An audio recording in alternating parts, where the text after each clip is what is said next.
Hello, my name is Daphne Thompson, and I have the absolute privilege today to speak to the powerhouse Tracey Northcott. Now, she is an absolutely phenomenal entrepreneur, female in the industry in Japan, and knows everything there is to know about the short-term rentals in Japan. Welcome, Tracey. Thank you so much, Daphne. It's a pleasure to be here. Please do tell me, how did you land in Japan? Well, it was 20 years ago that I moved here. So actually the first time I came to Japan was when I was 17 and I'm 50 now. So you do the math. So I came when I was actually in high school because I studied Japanese at high school. And my brother was living here at that time, and he was here. It was his 21st birthday. It was my 17th birthday. And I came over to see him for his birthday. And I was in final year of high school, and he was here on a working holiday. So that's the first time I came. And then I came up a few different times. And then in my late 20s, I wanted to change my career from being a scientist I retrained. So I did chemistry at university. And I was working in laboratories, and I was a very bad scientist. I kept blowing myself up, and then I was in sales again in science, so still in STEM, and then I retrained in IT management. So it was fairly. So computers weren't even around. Like computer programming wasn't really around as a university option for me when I was at university. That's how old I am. So, when I did computing at school, it was by cards. You'd fill in the little cards, and it was just so boring, and it was full of nerds.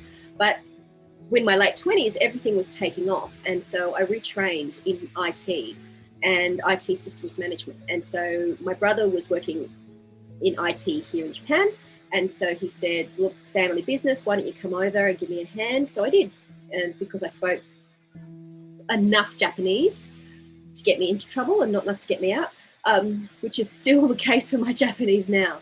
So that's the long story of how I arrived when I was 29. So I still work with my brother now in computers. So we do software for iPhones, so we make apps for mobile phones, which we still do. And that's how I landed. So is the mobile app company, is that your majority of your time? Is it actually the short-term rentals? Good question. The thing about short-term rentals is that you've got a lot of work-life balance. You've got a lot of flexibility, and also with software, I don't have calls in the middle of the night for software, so I can really fit that in and around my hard appointments for the short-term rentals. I can plan in because that's when customers are arriving, and I need to do customer communications, and so. But then the IT stuff I can do anytime. So how did the short-term rental thing come up? Like, I assume you've always been interested in property, and then just wanted to find out how the Japanese property works. Yeah, my brother and I, we're multi-curious, I guess.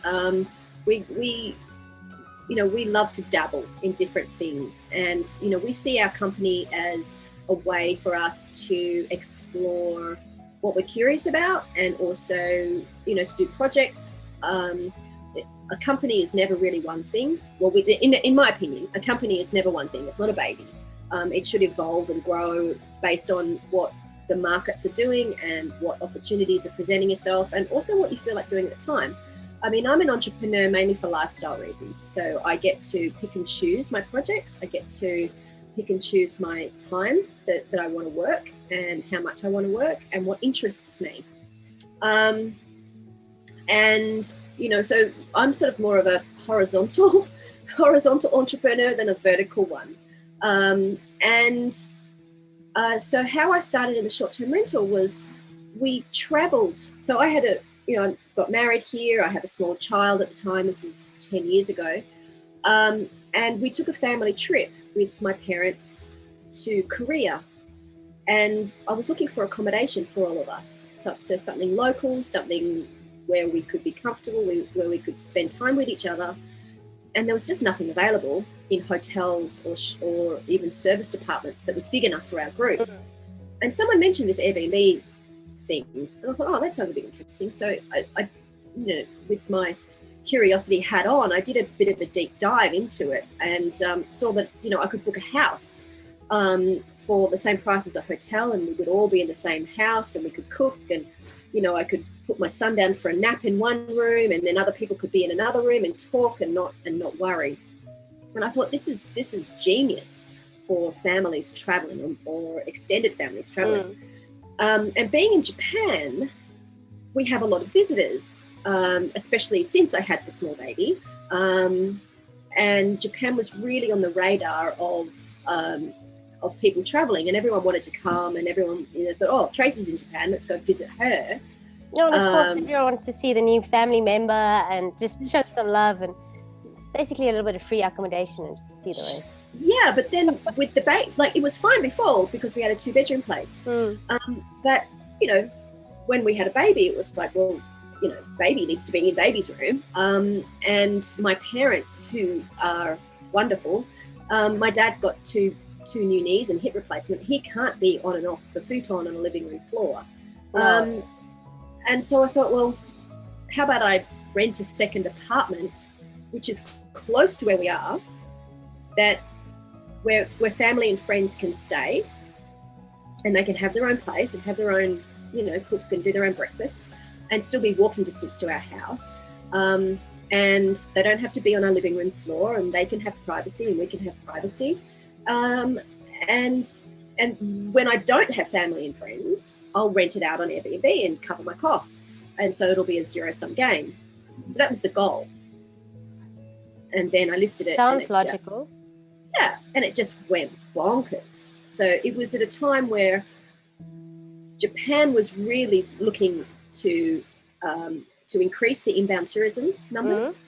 They'd relaxed a lot of visa restrictions from countries in Southeast Asia and done a lot of reciprocal short-term visa relationships with companies, bilateral agreements. So instead of sort of applying for a visa, like if someone wanted to come to Japan for a holiday, they didn't have to go through the whole rigmarole of filling in a form and going to the embassy and getting approval. They dropped a lot of that at the time, and it just, made the barrier to entry literally a lot lower. So there was a massive influx of new tourists, and also families were traveling. The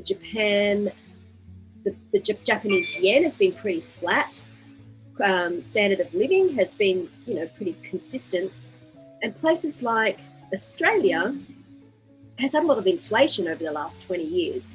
And what people thought of Japan as being really expensive, because it's had such a flat economy and such, the inflation's been very, very low, it was much more appealing for especially Australians to come visit. And then it just grew from there. So what you're saying is, at that specific time that you had the friend or your family coming in, it was kind of like a little bit of luck that everything just aligned up. You had this asset. The goal was only for families and things like that, and to rent it out here and there. And all of a sudden, like the government, everything was just lining up. So this went, wow. How was the agreement that you made to sublease, or how did you do that one? This was really early days. I made a lot of mistakes. So the first unit I had, I spoke to the landlord and I said, look, I'm not renting this for myself. I was up front. I said, I'm not renting this for myself. I'm renting this as a second, in Japanese, a second 𝘄𝗶𝘁𝗵. And I'm renting this for family and friends to come and visit. And there'll be lots of different people in and out. Is that okay? That must have raised some eyebrows. It was an apartment that didn't have a front desk. There was only 6 apartments in the building. No one, in the time that I was there, I rarely saw other people going in and out of the apartment. and people in Japan just sort of tend to keep to themselves. So it was, rather than me being shifty or shady, it was just an omission that I said that I was going to put this on Airbnb, because it wasn't the primary reason for me listing it. After that one, after things started to grow very quickly, I realized that this was going to be a business. So then we used our business and started to lease apartments as a corporate lease, with full transparency with the owners. They're a lot harder to find, but when you're in a building complex, you can't hide different people coming in and out every couple of days with suitcases, and if you try, you're just going to end up with an expensive mistake. So we grew very quickly. So working with my brother, they said, hey, this is an opportunity here. Let's explore this and use the company to start to rent apartments, and I'll manage it, because again, it's I was using IT systems and Skype and those sorts of things to minimize my actual hands-on time. And then I would hire in cleaners so I had 10 that I was running on my own before I started. Did you just see, so it all started from just the one family trip, and then, or the one apartment that you rented for your family, and then you just saw that this is a massive opportunity, and then you just tried another one and kind of did the same and tried another one. That's amazing. Yeah, so what I did then was, so I paid for the first one out of my own pocket, because in Japan, when you rent an apartment, you've got to pay first a month's rent, you've got to pay agents' fees, and you have to pay about 6 months rent up front. And I thought, hang on, how about we do this as a company, and let's use the company as an investor, and pay me a wage or pay me a salary out of that, and put it all through the company, which was the right thing to do. So we started renting apartments with the company name, with the company seal and things. We just scaled it from there. That is really, really cool. So how long did it take you? Because I know that you are the business and you are a 7-figure entrepreneur with a massively successful business, and congratulations on that. I am really envious. Not envious. Envious is the wrong word. I am inspired. I'm really inspired by meeting those amazing people, and especially females in Japan that is doing that. Foreign females in Japan. That's like unheard of. Yeah, I think I'm, because I don't work for for a Japanese company, I don't sort of feel like I have to live by those sorts of rules. And very early on, working with my brother, he basically said, look, it's a company, use it. If you've got something that you want to do or something to explore, if it's going to be profitable, use the company. It's like, that's what it's not a baby. It's a means to an end. Like it's a vehicle to get what you need done. And how long did it take you to scale to that? I did 10 on my own. That was about a year and a half. And then my husband at the time was working in restaurants as a restaurant manager, and the hours are horrible, and the pay in Japan for hospitality is horrible.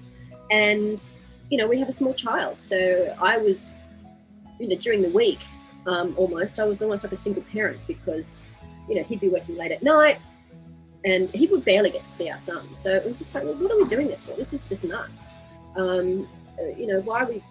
Why working in a job that you don't like and not getting to live? So I said, well, let's put another couple of houses on, and you can, you can come work in the business, and he gets paid a salary, which was about the same as what he was getting in the restaurants, and just better hours, more flexibility. And when he first gave up work, he said very quietly, he said, does this mean I'm an entrepreneur now? And I went, Oh, yes, you are. Yes. It's like, you know, because it was in his mindset, he's always been a worker. Like he's always worked for somebody else. And like to go from that mindset into stepping into a new, you know, into a new place is exciting, but also it's like, oh, can I call myself an entrepreneur? Yes, you can. Yeah, but it's giving you permission. I'm experiencing actually that with my husband as well. He's a commercial airline pilot, flying for ANA in Japan. That's how we got here. But aviation kind of crashed with COVID and things. So he's also joined forces with me now in the digital industry. And beginning was very daunting for him. And he didn't realize how much in the beginning when you're building, and I'm sure you understand that, how much we actually put in. So that was like he's like, can I please go back to flying? I didn't know I had it that good. Because that's the thing, when you are starting up a business, you wear all the hats, you do all the things, and you've got to go from a marketing brain to a technician brain to then a CEO brain. It's a very different skill set, and you've got to be able to switch very quickly. It's hard and it's a lot of work until you've got your systems down, and then you can, once you've got a system, then you can delegate that system and hand that off to somebody else. But you've got to know it first. I 100% agree with you. Yeah. So that's just really funny that we were all in kind of similar situations. Yeah, and so he was like, so actually still in that mindset of like, you know, a little bit in that mindset of like, well, I'm doing this work, then I get this amount of reward for it. It's like, no. Like, you've got to put in a ton of work for a reward down the line, and you can't just sort of say, well, I'm not going to do that because I can't see an immediate reward from it. You've actually just got to trust the process a little bit and realize that a lot of the work that you put in early on, you don't get to reap the rewards of that until later. But that is a mindset shift that needs to happen. It's a completely different thing. But like you said, 2 or 3 or 4 or 5 years down the line, you'll see, oh, that's why I woke up at 4 a.m. for meetings. Yes. Yes, I see there are quite a few times that I wake up at 5 a.m. to go to meetings, and you know, and then I go back to bed. It's just like it's like, because what are you doing that for? Like, where's the immediate return? It's like, no, can't put it. It's not a 1 + 1 = 2 situation. So it's like a 1 + 1 = 10, but not right now. Not right now, exactly. And you've just got to trust the process. But it's hard. But so, it took you guys how long to build it? I think our best year was about 5 years in. We scaled back after that because during that year it was just, we had 25 units, and we had, you know, there was us full-time staff, and then so we were working in the business as well as on the business. So we sort of took stock of that a little bit, and then what we decided that we still wanted to make the same margins, the same profits, but we may not hit the 7-figure rev targets. But really, you know, you can't eat the revenue, you can only eat the profits. So so that's what we really focused on. Again, thinking about work-life balance. How much do we want to work? How much where is our money coming from? And let's really focus on maximizing our profits. So that was about 2018, I think. Yeah. So that was about 5 years into the game. Yeah. What did you guys do in order to still increase or maximize your profits on your current, well, not just your margins, but there's only a few ways to make money, right? It's either you need more leads, or you need more clients, or you need your clients to buy more or more often. So how did you guys apply that principle? Yeah. So in the short-term rental industry, there's a couple of ways to make profits. Is you get more listings, or you increase occupancy. But then again, you can only occupy over 100. Like, you can only, time is your limit, because you've only got 365 nights in a year. So you can't sell more than those. Yeah. So what you can do is that each night you've got to raise make sure that you're maximizing your ADR, your average daily rate. And you also look at raising your average daily rate, streamlining your costs, and then adding additional revenue streams. Like cleaning, for example, or... Well, cleanings comes into a cost, as a cost. So what I say is an additional revenue stream is adding optional extras. So we built my own website, and that came online in 2018. So I take then direct. So we started then collecting email addresses and doing like collecting a customer base. Yeah. Funnel marketing. Yes. So, but this is more sort of retargeting almost. So people that have stayed with us before, obviously we like them, they love us. I can then encourage them to come back to us directly rather than going back out into the marketplace. So the marketplace being the OTA. So once the biggest failing of Airbnb is that it's a marketplace where you don't own your customer. So the Airbnb owns the customer. Yes. So anyone who wants a sustainable short-term rental business really needs to own the customer. And that's a very key aspect that you're mentioning there. So how did you guys pivot that or get around that? So there's a few things. So branding obviously is massive. When we decided who our ideal guest was, and that was sort of 2013, 2014, we really decided that our ideal customer was a particular customer base. So then we started targeting all of our listings and photographs and the amenities to really look after those guests. And then when we created our own company and our own brand around that, which is Tokyo Family Stays, obviously who we're serving and where we are is built right into the name. And then from that, I built the website again with my marketing hat on, looking at who am I trying to attract. When you've got your own website, you can do your own SEO. You can also make your own affiliate arrangements. So I go direct to travel agencies, to Facebook groups where that people are specifically looking at Japan travel. I've got an arrangement with the admin of those groups. I have introduction fees. So all the basic marketing things you do off the OTA. So the OTA still is a way that I reach potential guests. But then once just to clarify, what does OTA stand for? Oh, sorry, Online Travel Agency. Ah. Yeah, for the jargon, I'm sorry. Okay, awesome. The glossary really is STR is short-term rental, and short-term rental has been around a lot longer than Airbnb. A lot of people use Airbnb like they do Google. It's the verb and the noun, and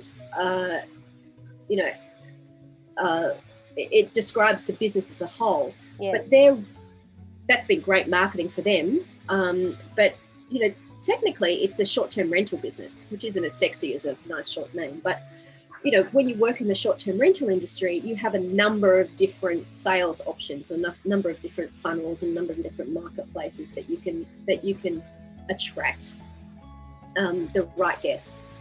So, but it takes a bit of work to do that. And if you're serious about a sustainable business, then you've really got to have an identity and a brand away from the platform that you're selling on, because otherwise you're just a commodity and you're just like everybody else. So do you train people on short-term rentals as well?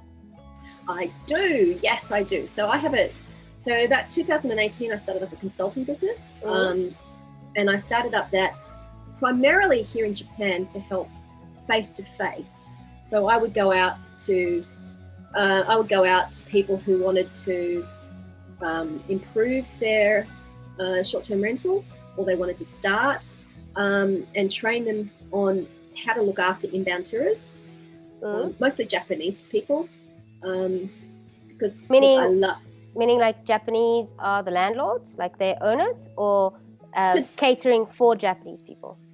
The Japanese hosts. So these are people who are actually typically they were Japanese, retirees, basically, that they wanted, they had a big old house in the country, and they wanted to, there was at that time, there was just waves and waves and waves of tourists coming in, and they wanted to, these hosts wanted to show off their area. They wanted to show tourists a good time. They wanted to really be, they wanted to make some money, of course, but they also have a real desire to show off Japan. And just to add in that's one thing that I absolutely love about the Japanese people is they pride in their country and they pride in what they do. I absolutely love that. Very much so. And the government was sort of encouraging this as well, saying, and Airbnb was saying, oh, look, isn't this great? You can share your home and welcome in foreign guests, and you can practice your English, and you can meet interesting people from all around the world, and because Japanese, the soul of Japan is just such a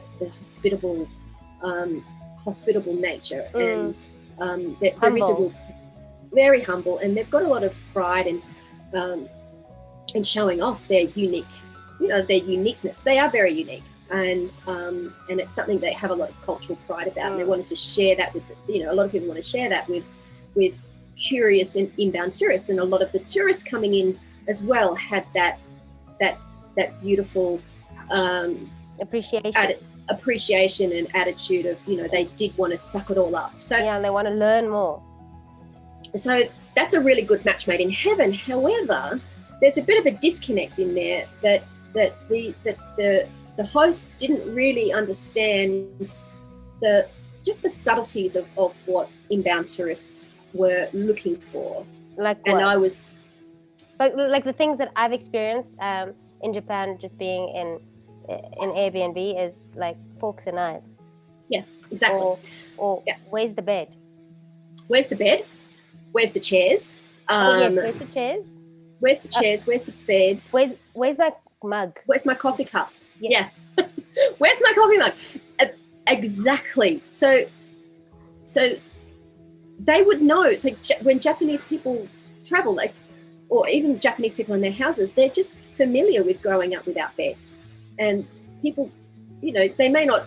There might be Japanese people who have a bed at their own house, but it's not unfamiliar for them to go to a ryokan or a minshuku and stay in a place where there is just a room with a teacup and a bed, and that's it. Or a futon. A futon, yes. And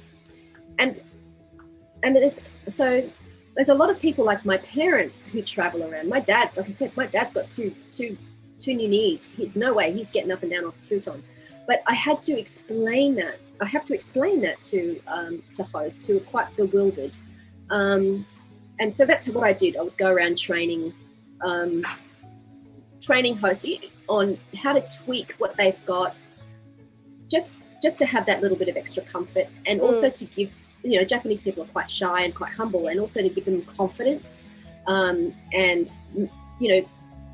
give them confidence that they were doing the right thing, and give them permission to, and give them encouragement and pat them on the back and say, you're doing a great job, because Japanese people don't want to make a mistake, and they're nervous and shy, and I was doing a lot of empowerment work. That's actually really rewarding.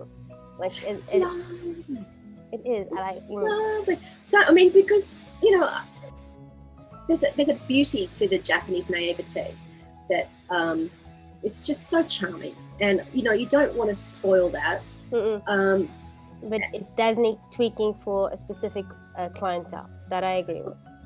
Just for and just so that they understood that perhaps there are going to be people that are going to want a bed, or they're going to want a mug and some knives and forks rather than chopsticks. I won't lie, the chopsticks thing when we arrived, that was big for me.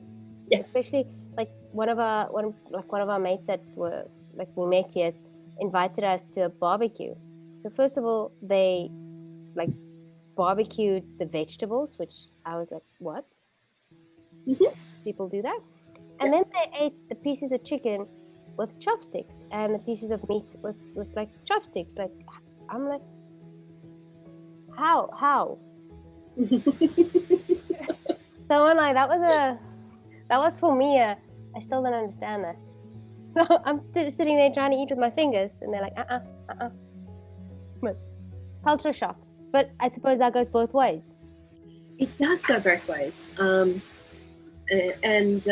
So I was really just helping Japanese people, just adapt a tweak so that they could make more money, get great reviews, and also have more confidence and empowerment around hosting tourists. Because the desire to please, the desire to give hospitality was there. Yeah. There was just a skill set missing, that piece that I tried to fill. I'm sure you did a phenomenal job. I mean, if you were able to grow your company to that extent, that is amazing, and to impart with that type of knowledge is golden. Well, I guess I was just a unique position of long-term resident of Japan, understanding what it's like to travel around Japan. It's also, but also being a host myself. Yeah. I was going to say, it's like where preparation meets opportunity. Success is Yes. There you go. So, lovely. Right, so how did you evolve that? Like, did you also take on some of those properties maybe and host it on behalf of some of the clientele? No, so my growth. So those two businesses are separate. So my consulting business is my own. I wanted something for me. So my other businesses I'm either doing with my brother or with my husband, and it's like, I want something of mine. So, I get it. I get that. Yeah. So that's why the consulting is mine, and I own it, good or bad. That's mine. So, but the Tokyo Family but I took the lessons that we learned from Tokyo Family Stays and I've applied those lessons to the consulting side. And how we grew the hosting side was through the corporate rentals. So that's a rental arbitrage model. And then we also started working directly with other investors, so people who own property here, who maybe live overseas, or they have bought a property here, they get transferred overseas, they still want to keep their property to visit when they come back to town. A management company, basically. Yeah, so I've been a co-host. So, and then I've got one client who stayed with us so often. So he was living in the US. His wife was Japanese, and then every year they would come back for a month or so, and put their kids in school, and also for his wife to get her a little bit of Japan. And after a couple of years, he was just like going, "I spent so much money with you. How about I buy a house?" And I went, "Sure, okay." So he bought a house because property is not, he bought it cash. And he bought a house in the Tokyo suburbs, only being 10 minutes from Shinjuku, so it's not miles out of town.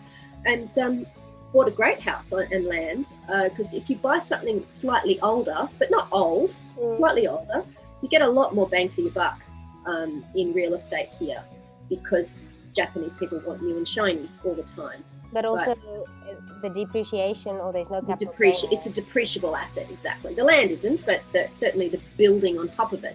Yeah. And if you're buying it for not for a capital gain, but for a cash flow, like a positive cash flow business, totally, this is the place to do it.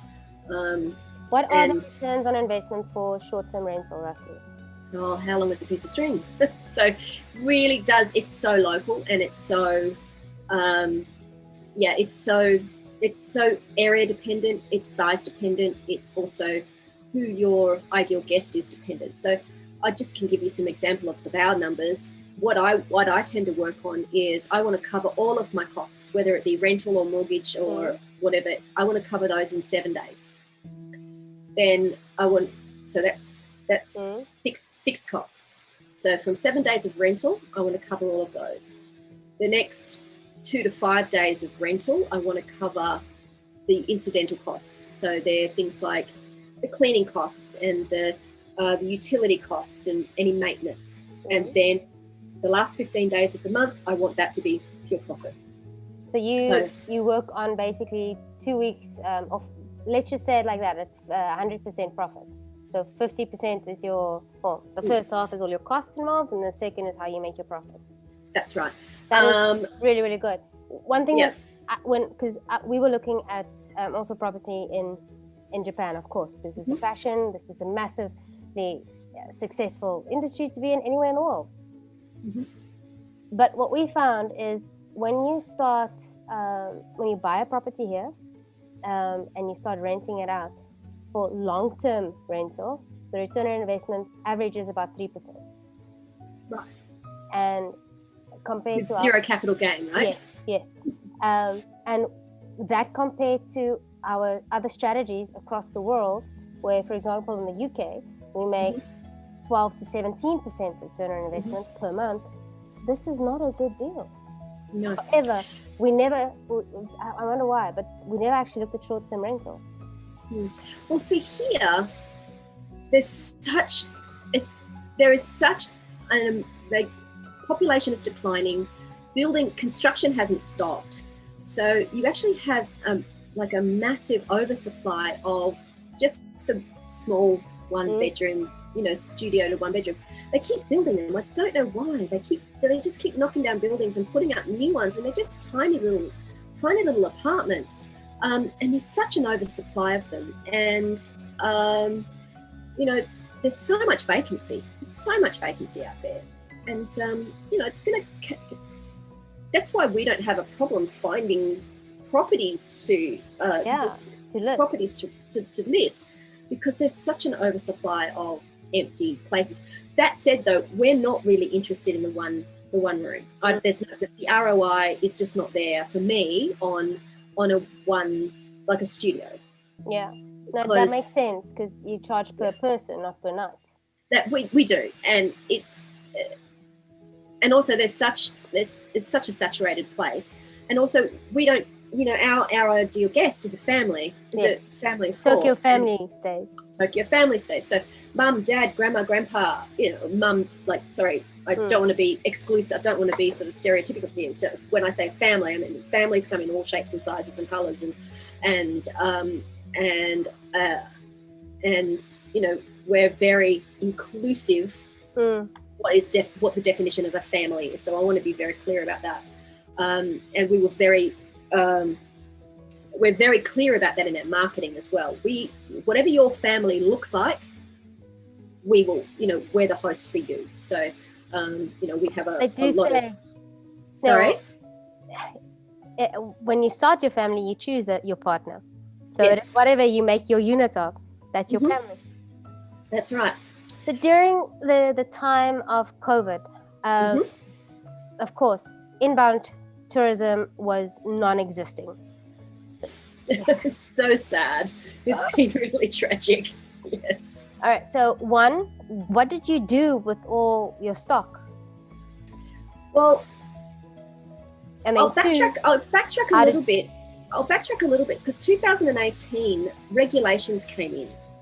So there was a massive boom in short-term rentals between 2015 to 2017, and there was a lot of people came into the market. A lot of people were doing it badly. That's why I had a job as a consultant. There was a lot of what's the word? Negligent hosts who really were letting guests, weren't educating them well, weren't giving them the tools for success. And so there was a lot of backlash from communities, from the local suburbs. People trying to pile way too many people into a room, not giving them information on trash. If you don't give guests the tools and the information to succeed, might be very well meaning, but they're not going to do the right thing. Yeah. And of course that annoys the neighbors. We were one of those people. We don't know. We don't know what the trash is about. I've never had these things. So I completely understand. Like, you don't put your bike in certain places. It's just, whoa. Yeah. The unwritten rules. Exactly. Yeah. So it's the job, in my opinion, and I'll get on my little soapbox here, it's the job of the host to really give the full information on how to live as a good community member. And also it's a job of a good host to screen the guests to make sure that they're going to be respectful and responsible. So it's not just anyone with a credit card can book. It's making sure that the guest is in alignment with not just you and your house, but your community. So, again, to talk about Tokyo Family Stays, our tagline is "Your home away from home in Tokyo." Our product that we sell, we don't sell cheap accommodation. We don't sell accommodation full stop. We're selling you a home experience. And when you live in a home, you're living in a community, and then so there's a whole bunch of other responsibilities that you get to experience. Now, the people who are interested in cheap accommodation, that's not a good fit for me. Yeah. I'm sure they're lovely people, and I'm sure they're great people. They're just not going to be happy in our house but the people who are happy in our house are the ones that are really looking for that local experience. They want to know what it's like to live in Japan, what it's like to go and exist in a different country, and go to the supermarket and live life like a local and have that, it's not just a bed. Yeah. It's the full package. And so that's the product that I'm selling. And so I've got to make sure that the person who's buying is that's the product that they want to buy as well. So that's why the avatar is so massively important.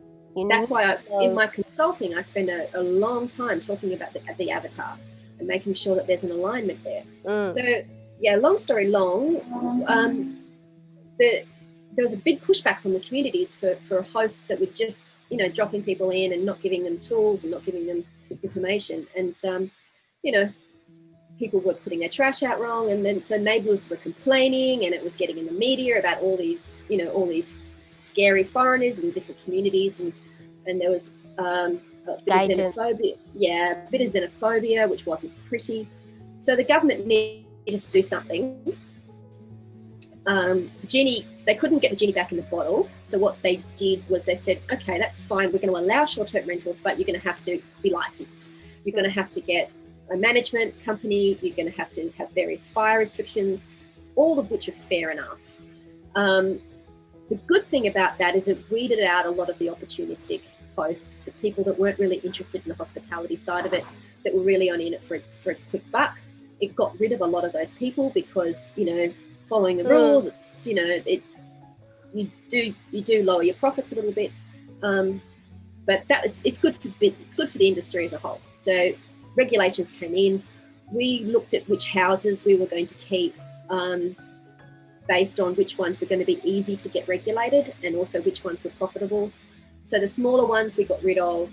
The ones that were in apartment buildings where you had to get a special license, we got rid of. So we kept the houses, the big houses, and that's what we specialize in. And so we still have houses now. Some we own, some we co-host, and some we do rental arbitrage. So it's again a combination of all of them. And when COVID hit, we still, obviously still have the houses. So we pivoted mainly to families that were stuck in Japan. So these are families that are maybe live in other countries. They flew back into Japan and couldn't leave again. They were stranded here. So when all the borders shut, Japan just went boom. So I think you came in just at that time, yeah? We literally came here a week before the border shut. So we experienced exactly what you're talking about now. The accommodation that was provided through the aviation got cut immediately as well. We had 7 days to find something else. It was a story, and that's how we experienced exactly all these things that you're talking about, because we were then basically Airbnb-ing every second month. You could have come to me. I could have taken care of you. I really wish I knew. It's all right. I should have come earlier. Yeah, but our place is a 3-4 bedrooms, so it's great if you are stuck in a place for a long time, you get to have an office and fast internet. So, but yeah, we then pivoted to sort of medium term, not long term. The longest we had someone stay was 3 months, I think. But these were families that were here, couldn't go back. They maybe worked in China or worked in Indonesia or places where the virus was, really overwhelming the hospital system, and the companies didn't want to send their staff back to a place where they couldn't guarantee a working health system. So, that's what we've been doing. And then also we've been doing a lot of quarantining. So then... that's a very good one. So the business visas, people, if you've got a visa, if you've got a working visa or you're a spouse visa or so the visa started to get processed again. And so, we host a lot of people coming in for 2 weeks before they then go to another place. We're doing a lot of that. And so that the intercountry, the international transfers of staff is starting to come up again now. So these are people that maybe should have moved here April, May, June last year. Their transfer was pushed back to November, December, and now. We're looking after those. So they might land here in Japan. They need to, obviously do 2 weeks. They need to quarantine, but then they also need to get, find their long-term accommodation. So they need a place to base themselves and work from home while they're looking at unfurnished places, for example. So we're doing a lot of that now. Inbound tourism there's still no short term. There's a couple of people who are coming in on humanitarian reasons for short term, but there's not a lot of that, and there's just an oversupply of small. There's a lot of people doing Airbnb here who just have gone out of it. It just went, no, can't do it anymore. So, when the Olympics were cancelled, that was just the death knell for a lot of people. So we did close down 5 houses. So these were houses that we were planning to close down anyway after the Olympics. So our rental contracts with the owners were only due to finish in November of last year. And then, we filled up the houses that we were going to keep, and then the ones that we didn't, we just said, we're going to have to, let the contract go. Yeah. But the houses that we co-host, that for other people, we just have an arrangement with the owners. Sure. So any rentals we've had to pay, and we've had a little bit of government assistance for that because, again, we're a licensed company and we keep all our books and we're licensed and we're all above board, and that's always the best way to do business is to do things the right way, so that when something terrible happens, you've got the backing of the officials. So so we've spent a lot of time getting government grants, and it's been a bit grim. Well, that's a saving grace too. Yes. Well, I mean, it's just what we're like.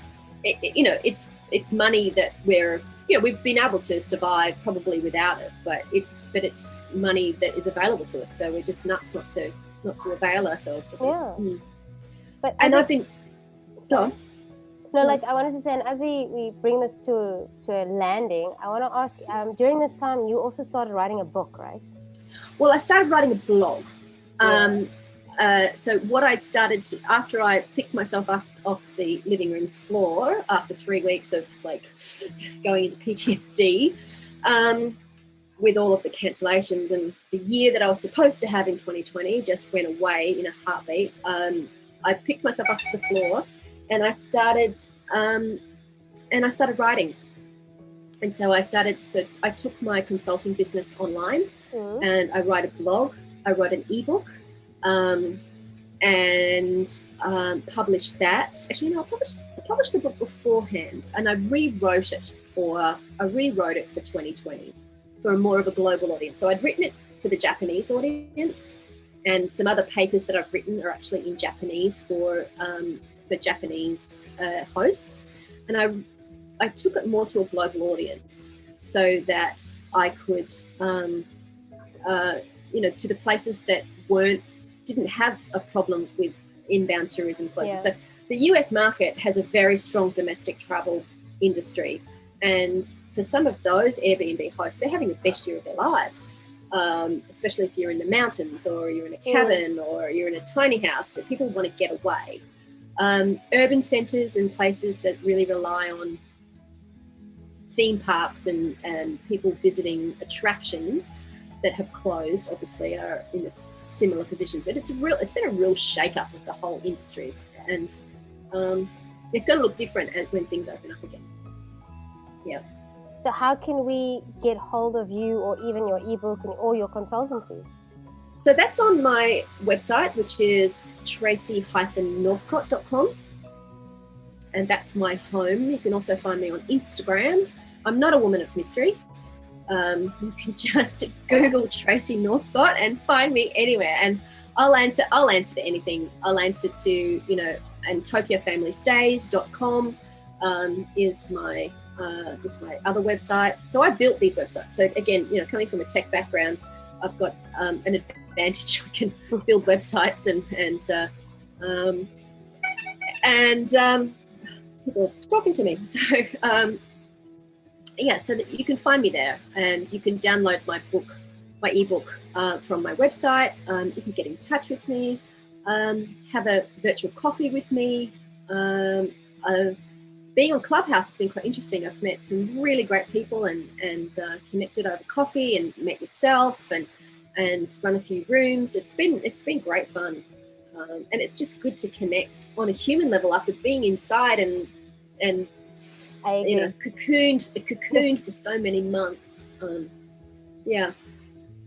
Well, thank you so much for making some time. My pleasure. Really appreciate it. And just everyone, please have a look at TraceyNorthcott.com or _Tracey-Northcott.com. That's right. TokyoFamilyStay.com. TokyoFamilyStay.com. Yeah, Instagram, Twitter, and ebook. I'm going to go download your ebook now. Thank you. I've just realized that I've been sitting here talking to you this whole time, and my office is a mess. I hope it wasn't too distracting. No, that was awesome. So thank you so much. I really appreciate it. Till next time. Okay. Thanks, Daphne.